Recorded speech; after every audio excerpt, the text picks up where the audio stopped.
Hello student, मैं एकता सिंह आप सभी का ज्ञान चैतन्य चैनल में बहुत बहुत स्वागत करती हूँ। आज के इस टॉपिक में हम मनु से संबंधित जो भी जानकारी है शॉर्ट उसमें देखेंगे वन लाइनर में। तो शुरू करते हैं। आज हम मनु को पढ़ेंगे क्योंकि यूपी टीजीटी सिविक्स के अंतर्गत हमें मनु को भी पढ़ना है। तो ये इंडियन थिंकर जो है उसमें सबसे पहले जो है वो मनु ही आता है। तो देख लेते हैं कि मनु ने कौन कौन से विचार अपने प्रस्तुत किए हैं समाज के लिए या राजनीति के लिए। तो धर्मशास्त्र जो है भारतीय चिंतन में महत्वपूर्ण स्थान रखता है। तो यहाँ पर धर्मशास्त्र की बात हो रही है। धर्मशास्त्र संबंधी संपूर्ण ज्ञान क्या है? मनुष्य के कल्याण के लिए ब्रह्म ने मनु को दिया था, ऐसा माना जाता है। क्योंकि बहुत पहले की ये चीज़ें हैं, इसलिए ऐसे वहाँ पर क्या है, बहुत सारी चीज़ें मानने पर ही डिपेंड रहती हैं। इसलिए हम ऐसा मानते हैं कि ब्रह्मा ने मनु को दिया था। और उस ग्रंथ का नाम क्या रखा? धर्मशास्त्र रखा। और लिखा किसके द्वारा गया?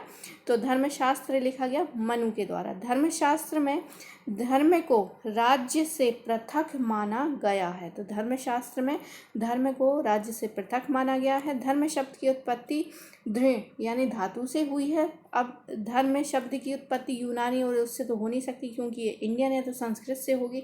तो धातु जो होती है संस्कृत में दृढ़, उसी से हुई है, जिसका अर्थ होता है धारण करना। अर्थात वह गुण जिसके आधार पर प्राणी जगत अपने वास्तविक स्वरूप को धारण करने में समर्थ हो सके। आगे है मानव धर्म की व्याख्या हेतु व प्राणी मात्र को उनके विभिन्न धर्मों का बोध कराने हेतु ही धर्मशास्त्र का निर्माण हुआ है। तो उस समय के जो भी समाज रहा होगा, उस समाज को क्या करने के लिए, बहुत सारा विभिन्न धर्मों का बोध कराने के लिए एक मानव ने क्या किया? धर्मशास्त्र का निर्माण किया। अब धर्मशास्त्र में क्या चीज़ें हैं? तो मानव जो है धर्मशास्त्र और राज्य की उत्पत्ति ये देख लेते हैं। मानव धर्मशास्त्र में राज्य की उत्पत्ति क्या मानते हैं? देवीय सिद्धांत मानते हैं। तो मतलब राज्य की उत्पत्ति कैसे हुई है? देवताओं के उससे हुई है। तो मनु के अनुसार संसार में राज्य के न होने पर बलवानों के डर से प्रजाओं में व्याप्त असुरक्षा के कारण संपूर्ण संसार की रक्षा के लिए ईश्वर ने राजा की सृष्टि की है। यानी ईश्वर के द्वारा ही राजा का क्या होता है? निर्माण होता है। उसी ईश्वर ने ही राजा की सृष्टि की है, ताकि वो जो बलवान लोग हैं उन सबको क्या कर सके? उनका अंत कर सके, और जो प्रजा है वो शांतिपूर्वक से रह सके। तो राजा को ईश्वर ने इंद्र, वायु, यम, सूर्य, अग्नि, वरुण, चंद्रमा, कुबेर का सारभूत अंश लेकर बताया। मतलब एक राजा जो होता है वो इंद्र होता है, वायु, यम, सूर्य, अग्नि, वरुण, चंद्रमा, कुबेर, ये सारे के सारे मिश्रण क्या हमें तत्व देखने मिलते हैं किसमें? राजा में। राजा का प्रभाव जो है अक्षुण्ण है। साधारण समाज मानकर राजा के पद पर प्रतिष्ठित बालक का भी अपमान नहीं करना चाहिए, क्योंकि वह भी मनुष्य के रूप में स्थित देवी शक्ति का ही प्रतिनिधि है। ऐसा माना जाता है कि जो बच्चे होते हैं वो क्या होते हैं? भगवान का अंश होता है। इसलिए क्या नहीं करना चाहिए? अपमान नहीं करना चाहिए। आगे है मनु ने राजा की दिव्यता को शक्ति के बजाय कर्तव्य, यहाँ मनु कहता है कि राजा को शक्ति नहीं बल्कि कर्तव्य के विभिन्न पक्षों से जोड़ा है।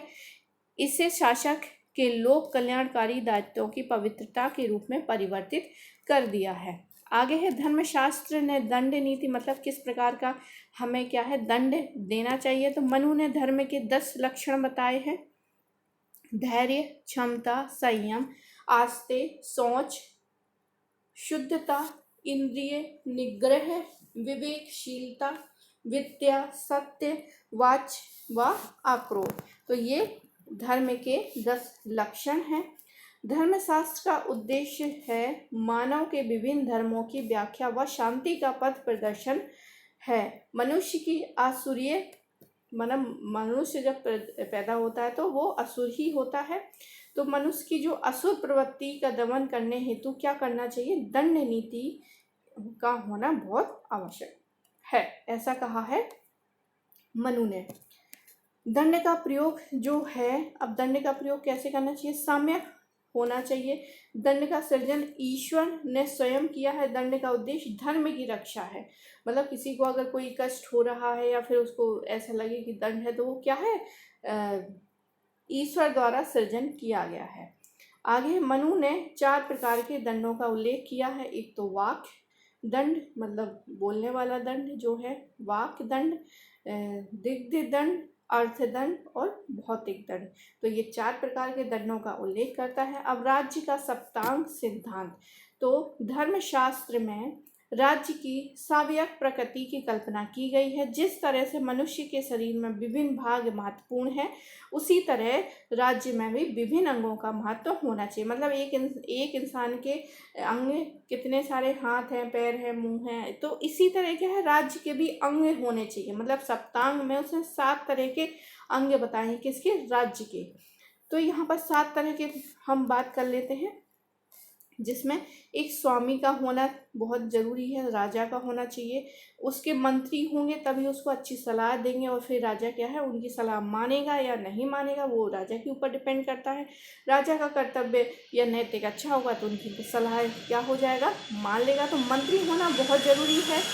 इसके अलावा एक दुर्ग होना चाहिए जहाँ पर वो सारी चीज़ें बैठकर और जनता की भलाई में कार्य कर सकें। तो दुर्ग होना चाहिए या पुर होना चाहिए।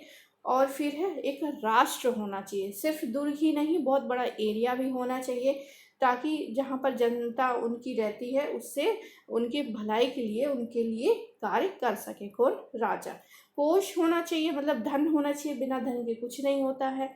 फिर है दंड, जो कुछ लोग ऐसे होते हैं जो बहुत ही समाज के लिए सही नहीं होते हैं, या फिर उन्होंने कोई किसी प्रकार का ऐसा काम किया जिसको दंड देने की आवश्यकता है, या समाज की व्यवस्था खराब कर रहा है, तो उसको दंड एक होना चाहिए कि वहाँ पर प्रावधान है कि अगर आप ऐसी चीज़ें करोगे तो क्या हो जाएगा, दंड। इससे क्या समाज का बैलेंस क्या है, बना रहता है। और फिर अंत में उन्होंने बताया मित्र होना बहुत आवश्यक है। मतलब आस पड़ोस के लोगों से क्या करनी चाहिए हमें, हमारे जो राष्ट्र हैं आसपास के, उन सभी को मित्र बना के रखना चाहिए। तो ये 7 अंग हैं एक राज्य के लिए, जिसको सप्तांग कहा गया है। मनु के अनुसार ये सभी तत्व परस्पर निर्भर है। अब मनु कहता है कि ये 7 के 7 जो हैं वो सभी एक दूसरे पर निर्भर करते हैं, कोई भी अलग नहीं है। इसमें से प्रत्येक तत्व दूसरे पर निर्भर है, प्रत्येक राज्य के लिए आवश्यक है। मनु ने एक कल्याणकारी राज्य का समर्थन किया है तथा अर्थव्यवस्था पर राज्य के नियंत्रण की भी बात का, जिससे संपत्ति का प्रयोग राज्य के हित में हो सके। आगे देखते हैं धर्मशास्त्र के सामाजिक विचार। तो धर्मशास्त्र के सामाजिक विचार क्या है? तत्कालीन वर्ण व्यवस्था का समर्थन करता है। मतलब उस समय क्या है, जिस समय ये निर्माण किया गया धर्मशास्त्र का, उस समय क्या है, वर्ण व्यवस्था था, तो उसी का उसने समर्थन किया। राजा का मूल उद्देश्य वर्ण व्यवस्था को बनाए रखना था। राजा से अपेक्षा की जाती है कि प्रत्येक वर्ग के सदस्य द्वारा उसके निर्धारित कर्तव्यों के पालन को सुनिश्चित करे। वर्ण संकटता से समाज की रक्षा तथा राजा का कर्तव्य था। वर्ण व्यवस्था के अलावा प्राचीन समाज में कर्तव्य निर्धारित करने हेतु आश्रम व्यवस्था का भी निर्माण किया गया, क्योंकि यह व्यक्ति के सामूहिक व्यवहार को समन्वित करने में सहायता थी। आश्रम व्यवस्था द्वारा व्यक्ति के व्यक्तिगत आचरण पर नियंत्रण किया जाता है। अब 4 प्रकार के आश्रम की व्यवस्था बताई गई है यहाँ पे। सबसे पहले है ब्रह्मचर्य। ब्रह्मचर्य मतलब होता है विद्या अर्जन करना और ब्रह्मचर्य का पालन करना। ये कितने वर्ष तक होता है? 25 वर्ष की आयु तक। फिर शुरू होता है 25 वर्ष से 50 वर्ष तक गृहस्थ आश्रम, परिवार का पालन पोषण करना और उनको पालना और एक नई पीढ़ी को तैयार करना। ये सब गृहस्थ आश्रम में किया जाता है। वानप्रस्थ, मतलब 50 साल हो गए तो अब क्या है, घर में रहते हुए स्वयं को सांसारिक कार्यों से पृथक कर लेना चाहिए। 50 से 75 वर्ष की अवस्था में कोई भी सांसारिक सुख और ये सब चीज़ें नहीं होनी चाहिए। अब है चौथा है संन्यास आश्रम। अगर 75 साल के बाद भी अगर जीवित रहते हैं तो फिर संन्यास ले लेना चाहिए। वन में जाकर तपस्या करें या फिर ईश्वर का जाप करें। आगे है व्यक्ति का उद्देश्य मोक्ष की प्राप्ति है, चाहे वो राजा हो या सामान्य व्यक्ति। धर्माकुल आचरण के द्वारा व्यक्ति को मोक्ष की प्राप्ति होती है तथा राजा को अपने राज धर्म का निर्वाह करता है, उसे मोक्ष की प्राप्ति होती है। धर्म के अनुकूल आचरण पर बल दिया गया है। मनु ने धर्म के 5 स्रोत बताए हैं। कौन कौन से? वेद हो गया, स्मृति हो गया, सज्जनों के आचरण, अंतःकरण और राजाज्ञा। अब धर्मशास्त्र व विदेश नीति, मतलब उस समय की जो विदेश नीति है वो देख ले। तो मनु ने विदेश नीति के सैद्धांतिक पक्षों में मंडल सिद्धांत, षड्गुण नीति व उपायों को सम्मिलित किया है। मंडल सिद्धांत अंतर्राज्य संबंधों के सुचारू संचालन के लिए राज्यों के वर्गीकरण पर बल दिया है। यह राष्ट्रों के मध्य शक्ति संतुलन का व्यवहारिक रूप माना जा सकता है। गुशी राज्य को राष्ट्रमंडल का केंद्र स्थित माना गया है। राष्ट्रमंडल के 4 प्रकार के राज्य माने गए हैं। पहले मित्र, शत्रु, मध्यस्थ और उदासीन। किसी राज्य द्वारा दूसरे राज्य के प्रति किसी विशिष्ट परिस्थितियों में अपनाई जा सकने वाली नीतियां धर्मशास्त्र में 6 बताई गई हैं। पहला है संधि, विग्रह, ज्ञान, आसन, द्वैधीभाव और व संशय। आगे है मंडल सिद्धांत के दूसरे राज्य को अपने पक्ष में करने हेतु 4 उपाय बताए हैं। साम, दाम, दंड, भेद। आगे है विदेश नीति के संचालन में दूत व्यवस्था और गुप्तचर व्यवस्था को महत्वपूर्ण माना गया है। मतलब दूसरे पड़ोसी राष्ट्र में क्या हो रहा है ये हमें गुप्तचरों द्वारा हमें पता रहना चाहिए। अनुरुक्त, चतुर, तीव्र स्मरण, शक्ति युक्त और देश व काल के अनुरूप निर्भय, वाक्पटु दूत को मनु के श्रेष्ठ दूत के रूप में स्वीकारा है। आगे मनु ने 5 प्रकार के गुप्तचरों पर बल दिया है। कापारिक, तापस, उदाइस्त, संन्यास, धर्म से पातित, गृहपति जो कृषि के स्थान पर गुप्त चर्चा करें, व्यापारी।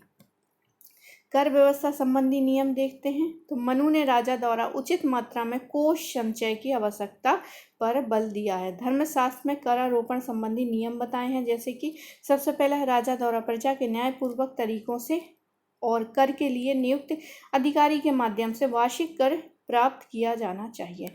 व्यापारियों से खरीद, बिक्री, मार्ग व्यय, लाभ आदि पर विचार विमर्श के माध्यम से ही कर की दर निर्धारित करनी चाहिए। राजा को कर के रूप में पशु, स्वर्ण का 50वां भाग व धान्य का 6ठा भाग, 8वां व 12वां भाग क्या करना चाहिए? ग्रहण करना चाहिए। आगे है वृक्ष हो गया, मांस हो गया, शहद, घी, गंध, औषधि, फूल, फल, पत्ता, शाख, घास, मिट्टी के बर्तन, पत्थर की बनी हुई वस्तुओं का 6ठा भाग कर के रूप में ग्रहण किया जाना चाहिए। राजा द्वारा आपातकाल में वेद पाठी ब्राह्मणों से कर नहीं लेना चाहिए। राज्य के कारीगर, बढ़ई, लोहार आदि अति निर्धन व्यक्तियों पर राज्य द्वारा किसी प्रकार का कर भार नहीं डालना चाहिए। उनके स्थान पर राजा को उनके 1 दिन का अतिरिक्त कार्य लेना चाहिए। मतलब 1 दिन ऐसा है जो ये सारे के सारे लोग राजा के यहाँ जाके सेवा प्रदान करें। आगे है अधिक लाभ के लालच में प्रजा पर किसी भी परिस्थितियों में कर का अधिक भार नहीं डालना चाहिए। अब यहाँ पर आलोचना हो जाती है। तो आलोचना में देखते हैं कि मनु द्वारा समाज का वर्णों में विभाजित तार्किक व उचित प्रतीत नहीं होता। मनु ने राजा को ईश्वर में सर्वोच्च सत्ता के रूप में चित्रित किया है। वह राजा निरंकुश अधिनायकवादी प्रतीत होता है क्योंकि उस पर किसी भी प्रकार का प्रतिबंध नहीं होता है। मनु द्वारा वर्णित राज्य की देवी उत्पत्ति का सिद्धांत तार्किक प्रतीत नहीं होता है। मनु ने व्यक्तियों के कर्तव्य व धर्म पर बल दिया है, स्वतंत्रता व अधिकारों पर नहीं। अब यहाँ की जो व्यवस्था थी वो आज की व्यवस्था से बहुत अंतर थी। बहुत कम लोग थे, बहुत ज़्यादा जनसंख्या नहीं थी, इसलिए ये जो धर्मशास्त्र है ये उस समय के परिस्थितियों के अकॉर्डिंग ठीक रहा होगा। आगे देखते हैं निष्कर्ष। उपयुक्त आलोचना में मनु द्वारा व्यापक दृष्टिकोण की अपेक्षा की गई है। मनु के द्वारा राजा जो है धर्म के नियंत्रण में तथा उसके अधीन होगा, वह निरंकुश नहीं हो सकता। राजा ईश्वर का अंश है, वह आदर्श पुरुष है। वर्ण व्यवस्था भी जन्म पर आधारित न होकर कर्म पर आधारित थी, अतः धर्मशास्त्र की व्याख्या व्यापक आधार पर की जानी चाहिए, न कि आंशिक रूप से। तो आई होप आपको मनु के से संबंधित जो चीज़ें हैं धर्मशास्त्र ये आपको समझ में आया होगा। समझ में आया तो प्लीज़ लाइक करें, शेयर करें, सब्सक्राइब करें। ध्यान रखिए ये जो यहाँ पर किए जा रहे हैं टॉपिक वो यूपी टीजीटी सिविक्स के लिए है। मिलते हैं एक और वीडियो के साथ, जब तक के लिए आप सभी का बहुत बहुत धन्यवाद।